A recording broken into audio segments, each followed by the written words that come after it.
Hello and welcome to the video. Before we get started, if you'd like to provide input on future content and get our weekly newsletter, click on our survey. The link will be below.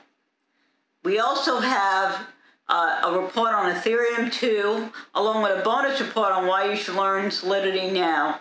Again, the link will be below. Now on to the video, and thank you. Okay, so tonight we're going to talk about synchronization in Solana, or what I like to say, the secret of their speed. So we're going to talk about three things. What's the issue? Why are proof of work and proof of stake chains a little slow? How Solana works with proof of history. And I'm going to mention what they call a verifiable delay function. That's kind of how related to how Solana does things. And I'm just going to give a quick overview of that because you can get pretty into the weeds on there. Excuse me. So let's talk about the problems with current change. They both need, excuse me, block time. Waiting time for a transaction, that's waiting time for a transaction to be processed. In the proof of work, it has to be large because you're trying to avoid too many validators creating a new valid block. In other words, what happens is if you don't wait, you have to wait for the validators to know, oh, this block's been created, to take into account the network latency. So by giving it time, it prevents blocks that are going to end up being what they call orphan blocks, which are blocks that are not validated and the transactions go back into the pool of transactions or the mempool to be added to new blocks. You want to avoid that. And by waiting so that everyone can see what's going on, it limits that. Now, proof of stake, it's a little bit different. You lengthen the block time to make sure that the median timestamp of the block is constantly increasing. So you want to give enough time to be certain that as these blocks are created, the median timestamp on the blocks keeps increasing to keep things in order. Now, Solana does things differently. They call it proof of history.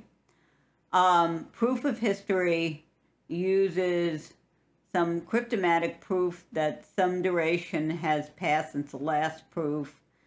The way they do it is the data that's hashed into the proof is data that had to have occurred before the proof, because you can't prove something on data that hasn't happened yet. So that kind of keeps things in order. What that does allow for is the blocks don't, in air quotes, can arrive in any order, it doesn't matter. And so that allows them to break them into smaller batches of transactions, which they call entries. So what happens is the lead node batches transactions into entries and sends them to the validators. The validators process them immediately, even before they can vote on whether it's a valid, vote on the validity. So if consensus is not reached, you can do a rollback. You can basically go back to before so you don't have the invalid situation. This is called optimistic concurrency control. So the cluster votes on a hash that represents a full ledger up to some number of blocks that have happened since the genesis block. That's called the block height. Now in Solana, they make it very simply using just the entries proof of history hash. So that's the hash that's created based on the previous data. that we talked about earlier. Now, they do mention in the documentation, and you see it up there, the concept of the verifiable delay function. So this can get a little hairy. And basically what happens is you have 3 steps: the setup, the evaluation, and the verify. So the setup, you take a security parameter and a delay, and you have these, they call them public parameters. The evaluation function takes these public parameters and an input and out and produces an output and a proof. And this is what the lead nodes do.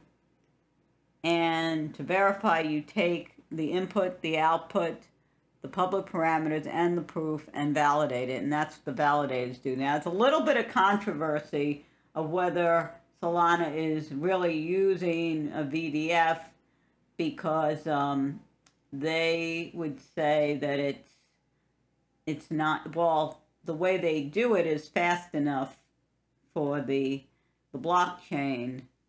The difference is that what the people who wrote the paper on it, they would say it is slow, too slow, algorithmically speaking, or how they do it, process it. So that's what they call a proof of history. Now, another thing is the proof of history and between proof of history and VDF is tracks duration. As we mentioned, the proof of history includes hashes of any data of the application. So it proves history. On the other side, it means that an application can manipulate the hash by changing when data is hashed. Therefore, it's not really random. So they do mention here that what they call the lead rotation algorithm, which determines who's the lead nodes, is derived from the height.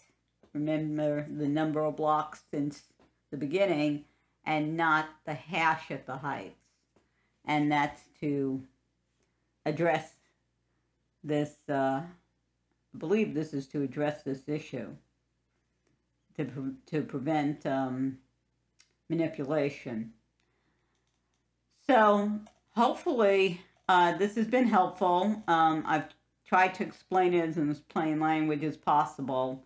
Let's just look real quick just so we can define what this lead rotation is, if it's going to decide that it wants to cooperate. There we go. It looks like it's opening a new link. So, they don't really get into it. But anyway, hopefully this has been helpful. So let's go over again what we've learned. So Solana uses the proof of history because it allows them to not have to have such a long block time, and it allows it to speed things up or pass things in small chunks rather than in full blocks. And so it just says, well, let's do this optimistic. Let's assume that it's going to be good. If it's not, we roll back. I'll give you a kind of an analogy. If you've ever adopted a dog I adopted a greyhound a number of years ago from a rescue organization. There were 2 rescue organizations in the area, and they had different philosophies. One of them was very strict in terms of evaluating potential adopters, and to make sure that once they placed a dog, that dog was going to be happy and that dog wasn't coming back, that it was going to work. The other agency or rescue association their attitude was, we want to, we don't want to go crazy with evaluating adopters. I mean, they obviously have to do some, to make sure you're not putting the dog into some inappropriate situation, badly inappropriate situation. But we're not going to be as strict, and we'll get the dogs homed, and we'll take a shot that some of them are going to have to come back because it just doesn't work out. So optimistic concurrency control, or this optimistic algorithm, is similar to the latter. They want to get those transactions processed. If they can't validate them, if they can't get consensus, oh well, we'll roll it back, as opposed to, making sure that it is fully valid and not ever have to roll back. So, kind of an analogy there. Anyway, again, hopefully this has been helpful, and I thank you for watching, and I will speak to you next time. Take care.